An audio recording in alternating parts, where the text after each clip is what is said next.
안녕하세요. 홀로공부 박은서입니다. 1번 전기 공부에서 수학을 하는 이유를 보겠습니다. 이 내용은 시변계와 시불변계에 대한 내용을 담고 있습니다. 전기를 이해하는데 수많은 수학이 사용되고 있는데 이것을 크게 두 가지로 나눠서 보면 전기하고 전기에서 바라보는 세상을 이렇게 이해할 수 있다라고 생각을 해서 만들어낸 내용입니다. 일반인과 전문가가 어떻게 다른지를 보겠습니다. 일반인은 눈이나 감각으로 목격한 것을 말합니다. 주관적으로 표현을 해요. 반면에 전문가는 구체적으로 말해야 합니다. 전문가는 객관적으로 표현해야 돼요. 예를 들면 이런 것들이 있어요. 일반인은 전기 사고가 났다.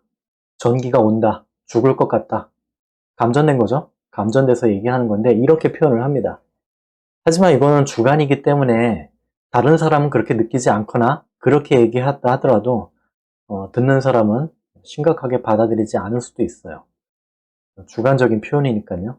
하지만 전문가는 구체적으로 얘기해야 되기 때문에 수치로 말해야 합니다.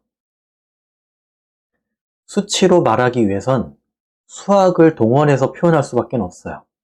수치로 말할 수 있는 방법은 이 세상에 수학밖에 없습니다. 수학으로 말하면 인간이 제어할 수 있습니다. 인간은 제어하는 것을 좋아해요. 제어하고 싶어하고 제어하는 것을 추구합니다. 그래서 인간이 제어하기 위해서라도 혹은 전문가는 구체적으로 얘기해야 객관적인 표현이 되고 한국에서 얘기하나 유럽에 건너가서 얘기하나 그러니까 한국 발전소에서 말한 어떤 수치가 유럽의 어떤 발전소 사람한테 얘기할 때 그 단위라든가 수치가 통일되려면은 객관적으로 말할 수밖에 없죠. 그러려면 수치로 얘기해야 되고 수학을 필연적으로 동원할 수밖에 없습니다. 그래서 전문가는 수학을 어느 정도는 다뤄야 됩니다. 이 수학과 관련해서 두 가지로 나누어 본다는 겁니다. 그게 시변계하고 시불변계예요. 먼저 예를 하나 볼게요. 시변계와 시불변계 관련해서 전기에서 어떻게 표현하는지 한번 볼게요. 지금 얘기할 내용이 시변계와 관련된 내용이 이렇게 표현된다는 겁니다. 홀로공부 1권 전기자기학의 8장을 보면요. 전자력 원리와 전자유도 현상이라는 내용이 나와요. 133페이지에 보면은 패러데이의 전자유도 현상이 나오고요. 이 현상을 설명하기 위해서 저는 세 가지로 나눠서 설명을 해놨어요. 보통은 수학적인 표현으로 보통은 설명해 놔요. 다른 서적에서. 근데 저는 수학적인 표현이 너무 무미건조한 표현이다 보니까 개념을 세 가지로 나눠서 설명을 해놨습니다. 개념 설명, 수학적인 설명, 또 그리고 전자유도에 대해서 그림으로 설명하는 것으로 나눠놨습니다. 자, 보통 설명하는 수학적인 표현으로 볼게요. 패러데이의 전자유도 현상이라는 것을 어떻게 설명해놨는지 내용을 보면은 어떤 수식이 있고요. 이 수식에 대해서 이렇게 표현을 해놨어요. 유도기전력은 시간 변화에 대한 자속 변화가 있을 때 도체에 감긴 권수에 비례해서 자속 변화를 일으킨 반대 방향으로 발생한다. 이렇게 써놨는데 이거 사실은 이해하기가 힘들어요. 이 표현이 상당히 어려운 표현이에요. 이유 중에 하나가 전기는 어느 정도는 철학적인 그 배경이 담겨 있어요. 이게 되게 철학적인 표현입니다. 시간 변화에 대한 이라는 말이 시변계를 뜻하는 거예요. 시변계는 우리가 사는 세상입니다. 우리가 세상에서 살아가는데 어떤 표현을 할 때 시간 변화에 대해서 오늘 학교에 갈 때 어떤 버스를 탈까? 이런 표현은 안 하잖아요. 어차피 변화하는 세상에 우리가 살고 있는데 굳이 시간 변화에 대해서라는 말은 하질 않습니다. 근데 이걸 객관적이고 무미건조하게 표현하다 보니까는 이렇게 표현을 해놨어요. 수학적인 표현을. 그래서 제가 하고자 하는 얘기는 이 표현은 필요가 없다는 겁니다. 시간 변화에 대한. 왜냐하면 시변계를 전제하고 하는 말이기 때문에. 그래서 시간 변화를 빼고 보셔도 돼요. 다시 읽으면 유도기전력은 자속 변화가 있을 때 도체에 감긴 권수에 비례해서 자속 변화를 일으킨 반대 방향으로 발생한다. 조금 더 간략하게 표현할 수가 있는 겁니다. 이거는 무시하셔도 된다는 얘기예요. 이 표현을 한 게 이 수식에 대해서 표현하는 거거든요. 그리고 이 수식에는 시변계라는 것이 기본 조건으로 들어가 있어요. 이렇게 전기를 보면은 시변계를 전제로 하는 내용들이 나와요. 물론 시변계가 아닌 시불변계를 전제로 하는 내용도 나옵니다. 전기를 크게 두 가지로 나누면 이렇게 두 가지 세상으로 나눌 수가 있어요. 단적인 예로 제가 책에 있는 내용을 하나 갖고 왔습니다. 이어서 보겠습니다. 다시 전기 수험서, 이 영상을 보신다면 아마 최소한 전기 산업기사나 기사에 관심을 가지고 책을 보시는 분들일 거예요. 아니어도 상관은 없습니다. 전기를 이해하는데 꼭 자격증이 아니어도 충분히 이해를 좀 더 깊게 하실 수 있을 겁니다. 어쨌든 전기 수험서를 공부하면은 회로이론, 제어공학, 전기자기학, 전기기기, 전력공학, 그리고 한국전기설비 규정, 이렇게 총 6과목을 다루게 됩니다. 전기산업기사는 이 두 가지를 합쳐서 나오기 때문에 5과목이 되는 거고요. 전기기사는 이 두 개를 나눠놨기 때문에 6과목으로 나오게 되죠. 자, 여기서 전기기기하고 전력공학 그리고 KEC는 사실상 응용 분야예요. 응용 분야이기 때문에 시변계, 시불변계 이것을 구분할 필요는 없어요. 응용 분야이기 때문에 이런 생각 안 하고 그냥 보셔도 되는 내용입니다. 하지만 앞에 있는 회로이론, 제어공학, 전기자기학은 달라요. 상당히 이론적인 내용이에요. 그리고 이 이론이 완성되기까지 한 200년에 걸쳐갖고 수많은 과학자, 철학자들이 지금 우리가 보는 이 내용을 완성시켜 놨어요. 거기에는 철학이 상당히 담겨 있습니다. 이 회로이론, 제어공학, 전기자기학을 보면은 시변계하고 시불변계로 나눌 수가 있어요. 어떻게 나눌 수 있느냐? 일단은 시변계는 변화하는 것을 얘기합니다. 우리가 사는 세상이에요. 그리고 시불변계는 변화하지 않는 세상에 대해서 얘기하고 있습니다. 어떤 게 그러냐? 아래 예를 보면요.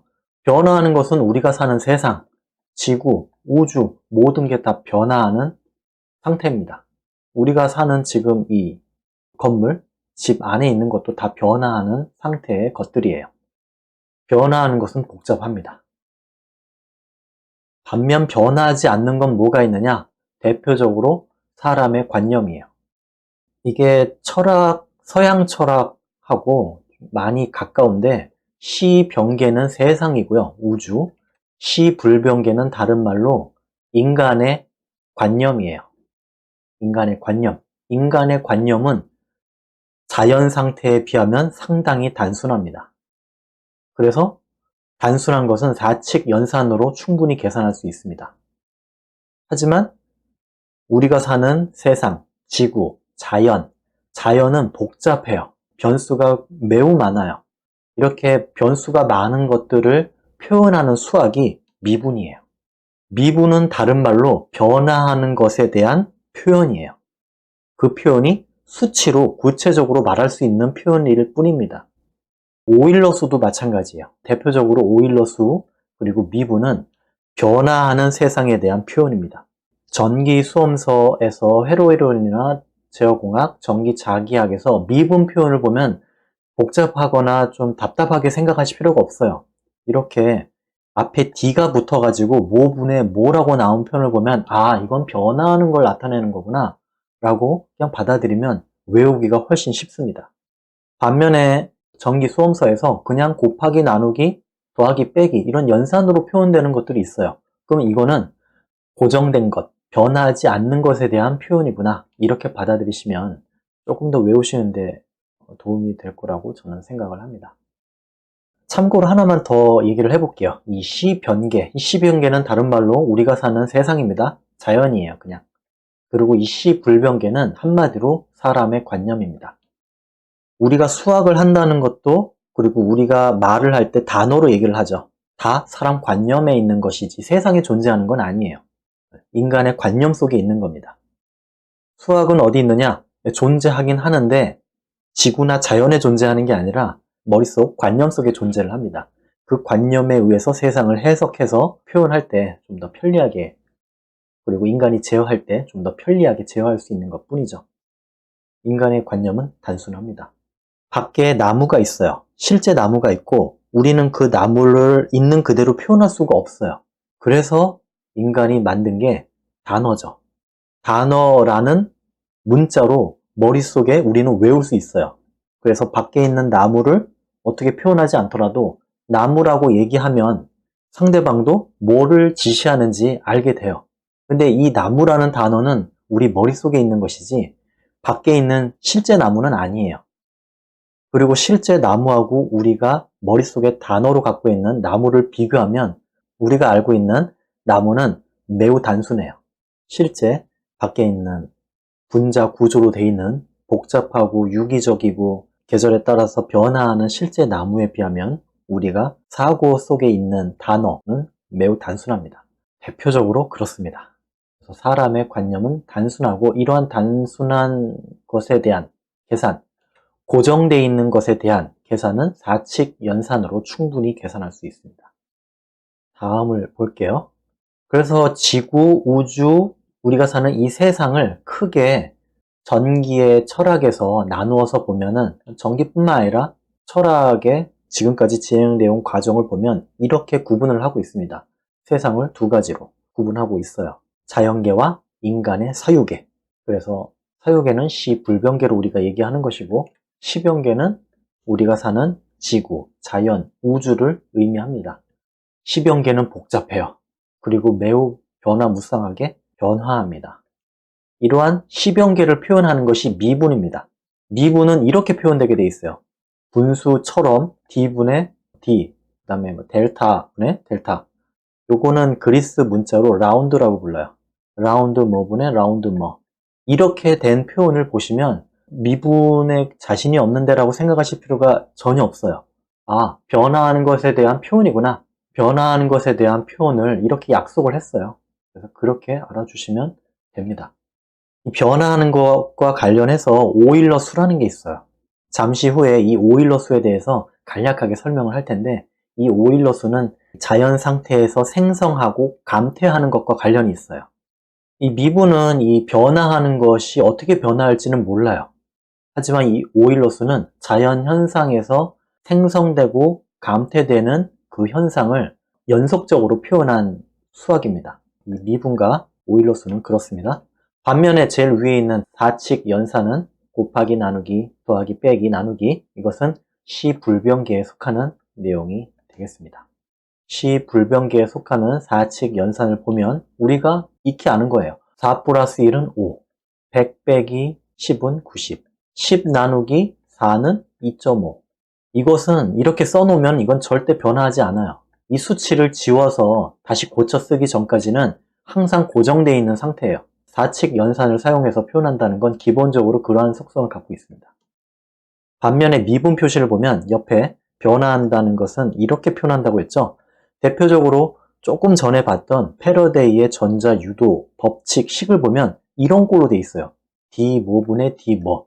요 표현을 보면 아, 이건 변화하는 것에 대한 표현이구나 라고 생각하시면 되는 겁니다. 앞에 있는 뭐 n이라는 변수는 이 변수에 해당하는 의미를 알면은 그냥 곱해진 것 뿐이니까, 곱해진 거는 사칙 연산하고 똑같죠. 중요한 건 D 모분의 D가 있다는 겁니다. 그래서 얘는 변화하는 것을 나타낸다 라는 것을 알 수가 있어요. 뭐 아직 처음 전기를 접하신 분은 이 수식이 뭘 의미하는지는 모르시지만 이 수식을 보면은 아, 이런 꼴로 돼 있으니까 이건 변화하는 것에 대한 표현이구나 라는 것을 단번에 알 수가 있어요. 전기책 전반에 이걸 다 적용할 수가 있어요. 그래서 좀 더 쉽게 의미를 받아들일 수 있습니다. 외우는데 분명히 도움이 될 겁니다. 아까 요 수식과 관련해서 시간 변화에 대해서 자속이 변화할 때 뭐 이렇게 표현이 돼 있었죠. 이렇게 얘기할 필요가 없는 거예요. 이미 얘는 변화에 대한 표현이기 때문에 그걸 전제하고 나머지를 보시면 되는 겁니다. 자, 이제 오일러 수와 관련된 수식을 보면요. 요 식이 있어요. 여러분이 이 식을 이용해서 문제를 풀 일은 없어요. 전혀 없습니다. 그리고 이 수식을 이용해서 문제가 나왔던 적도 없어요. 하지만 이 수식이 시험 문제에 이 모양 그대로 나와요. 그래서 이 모양을 그대로 외우실 필요는 있어요. 그러려면 이 모양을 외우려면은 이 모양의 의미를 알아야지 좀 더 외우는데 도움이 되겠죠. 그런 의미에서 오일러 수가 여기 들어가 있습니다. 얘가 도대체 뭔 의미인지를 알아야지 외울 때 도움이 될 거예요. 방금 전에도 얘기했지만은 얘는 자연의 생성과 감퇴를 표현합니다. 의미를 알고 계시면 외울 때 조금 더 편리할 겁니다. 이 오일러스는 조금 이따 다시 한번 얘기할게요. 자, 그러면 전기책에서 이 시병계와 관련된 것들이 어떤 내용이 있는지 한번 볼게요. 시병계와 관련된 현상들로는 일단은 전기자기학과 회로 이론에서 빛이나 파장과 관련된 것들이 다 시병계와 관련된 내용들이에요. 그래서 일괄적으로 다 이런 표현으로 돼 있어요. 그 다음 동전기. 회로 이론에 나오는 모든 내용은 다 동전기를 전제로 해요. 전기인데 움직이는 전기라는 겁니다. 움직이는 전기가 뭡니까? 라고 물으신다면 여러분 집에 있는 콘센트에 들어와 있는 전압 있죠? 교류 전압. 이게 동전기예요. 흐르는 전기를 얘기하는 겁니다.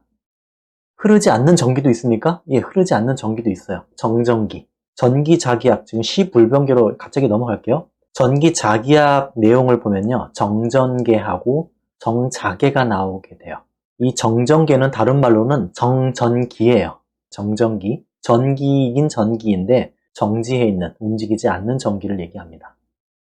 이런 전기는 상대적으로 시병기하고는 좀 다르죠. 그 다음에 시병기와 관련해서 회로 이론에서 시스템이 나오게 돼요. 회로 이론과 제어공학에서 시스템에 대한 얘기가 많이 나옵니다. 전기 수험서 과목 중에서 제어공학은 처음부터 끝까지가 다 시스템에 대한 얘기예요. 이 시스템은 다른 말로는 개라고 할 수 있습니다. 개. 개를 또 다른 말로 얘기하면 하나의 유기체라고 이해하실 수가 있습니다. 대표적인 유기체가 지구예요. 사람, 생명체, 스스로 움직이고 어떤 생명체 같은 체계를 갖고 있는 것, 그것을 시스템이라고 합니다.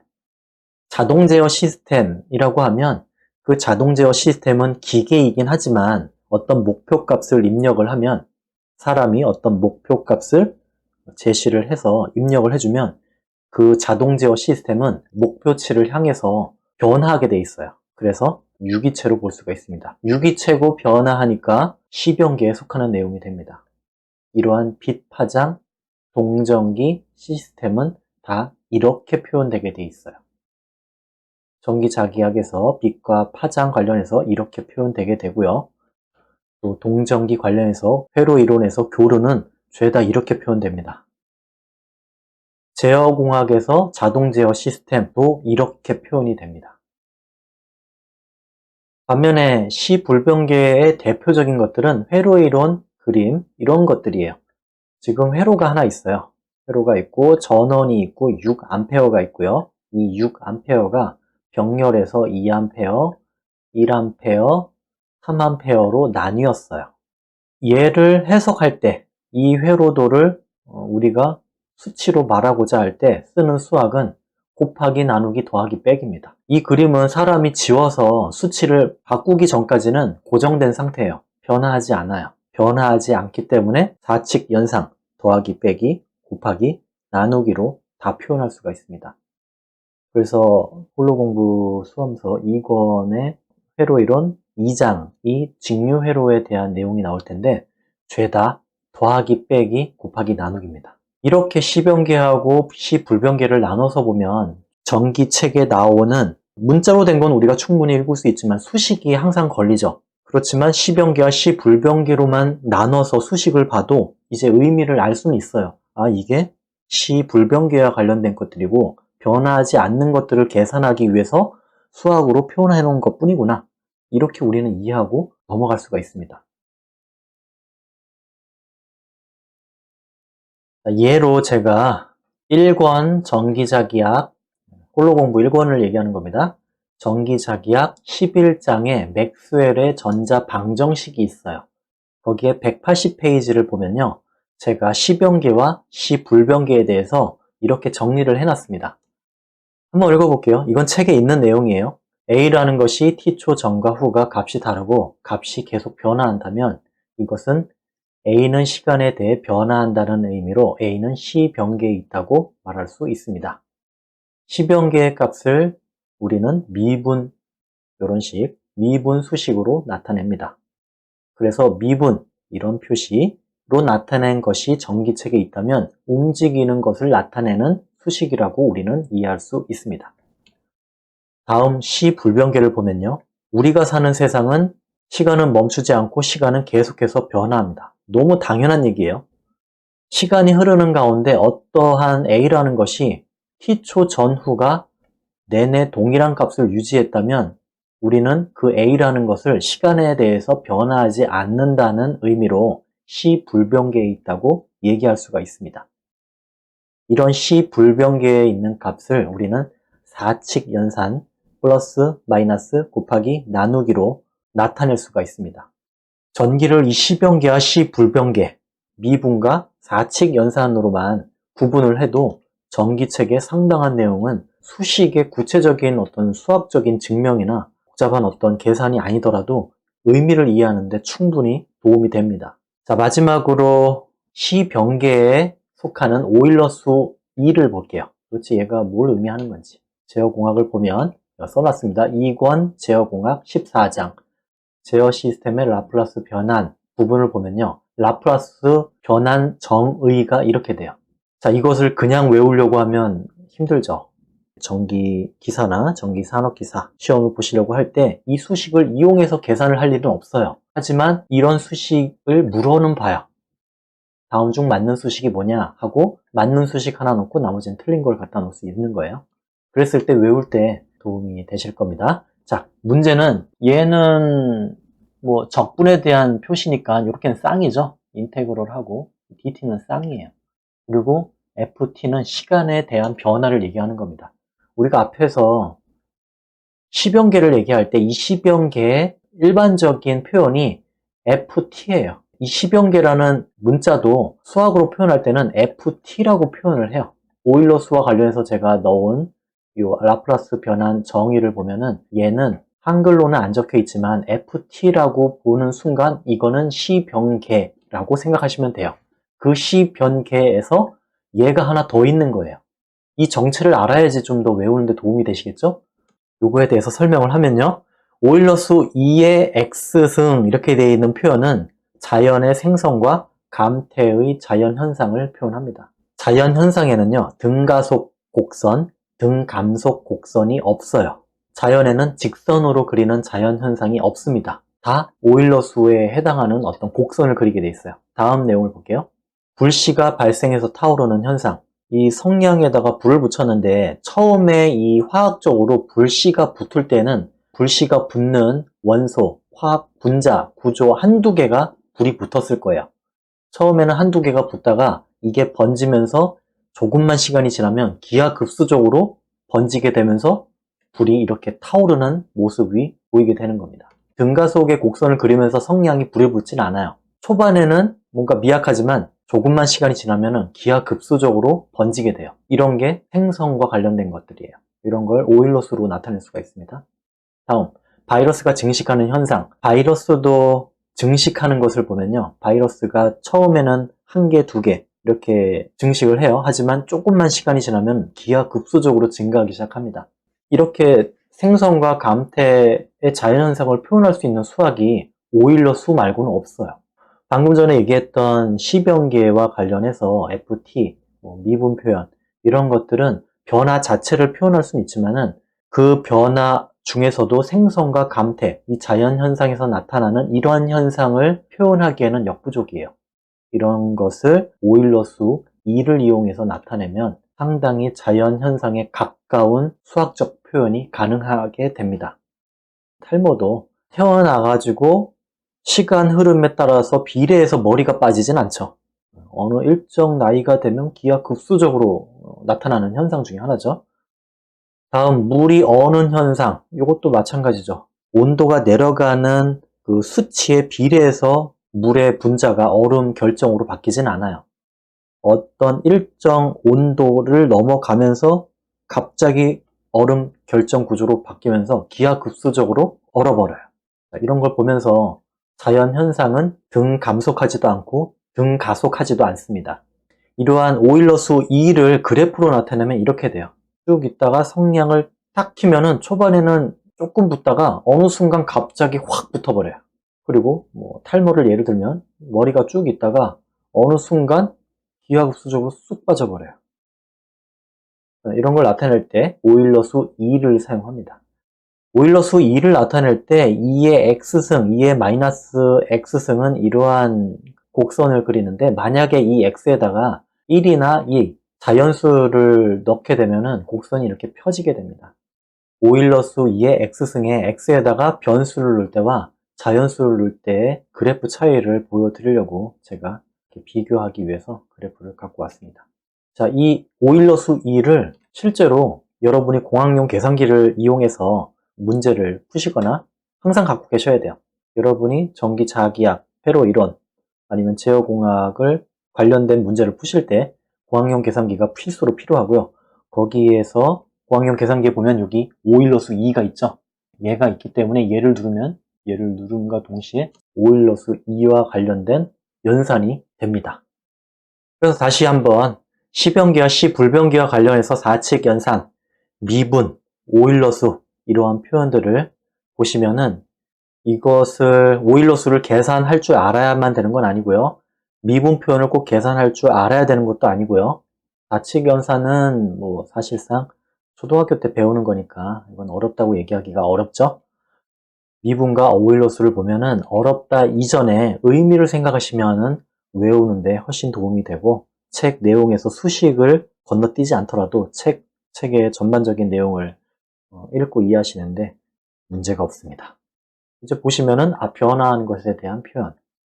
이건 자연현상 중에서 시변계에 있는데 어떤 자연현상, 어떤 유기체, 어떤 시스템의 생성과 감퇴에 대한 표현이 들어가 있구나, 이렇게 이해하시면 충분히 수식에 대한 의미를 숙지하시고 책을 보실 수 있게 되는 겁니다.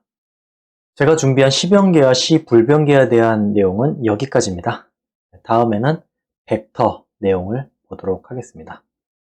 감사합니다.